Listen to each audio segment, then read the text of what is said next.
ટેટની પરીક્ષામાં નાપાસ થયેલા ઉમેદવારો માટે એક મહત્વની અપડેટ સામે આવી છે.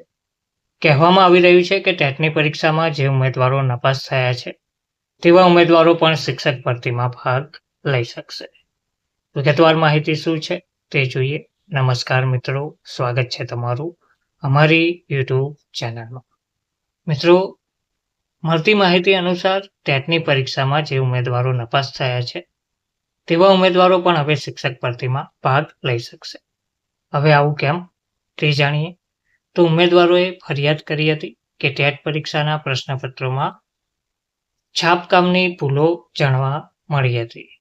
અલગ અલગ ભાષાના પેપરોમાં વિસંગતતા જોવા મળી હતી અને આન્સર કીમાં પણ ખામીઓ જોવા મળી હતી. ગુજરાત હાઈકોર્ટે ગુરુવારના રોજ એક મહત્વનો વચગાળાનો આદેશ આપ્યો હતો. જે ઉમેદવારો છેલ્લી ટેટ પરીક્ષામાં નાપાસ થયા છે તેઓને અત્યારે ચાલી રહેલી 11,000 જેટલી પ્રાથમિક શિક્ષકોની ભરતી પ્રક્રિયામાં ફોર્મ ભરવાની મંજૂરી આપવામાં આવી છે. એટલે કે છાપકામની ભૂલો અને અલગ અલગ ભાષાના પેપરોમાં વિસંગતતા સર્જાતા ગુજરાત હાઈકોર્ટ દ્વારા એક મહત્વનો નિર્ણય લીધો છે. ગુરુવારના રોજ ગુજરાત હાઈકોર્ટે એક મહત્વનો અને વચગાળાનો આદેશ આપ્યો છે.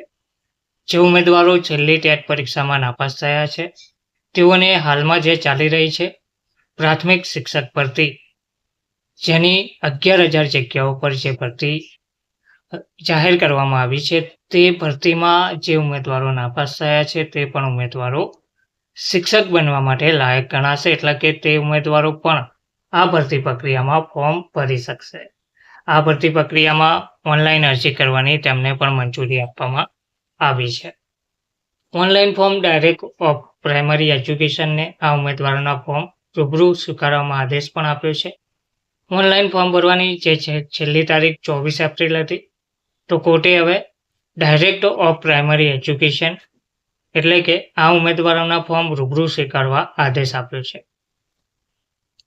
કોર્ટે તે પણ માન્યું છે કે જો આ ઉમેદવારો ભવિષ્યમાં કેસ જીતી જાય છે પણ અત્યારે ભરતી પ્રક્રિયા પૂરી થઈ ગઈ હોય તો તેમને મોટું નુકસાન થઈ શકે છે.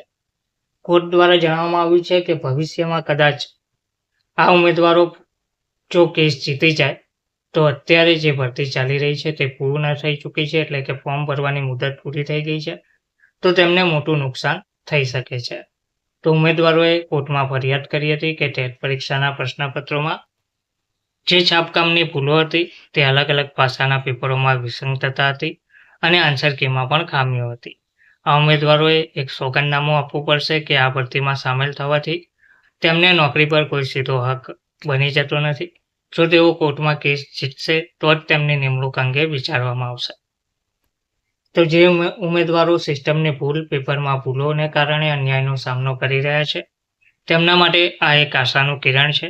આ મંજૂરી માત્ર એવા ઉમેદવારો માટે છે જેમણે હાઈકોર્ટમાં અરજી કરી છે અને જેઓ નિશ્ચિત શરતોનું પાલન કરે છે.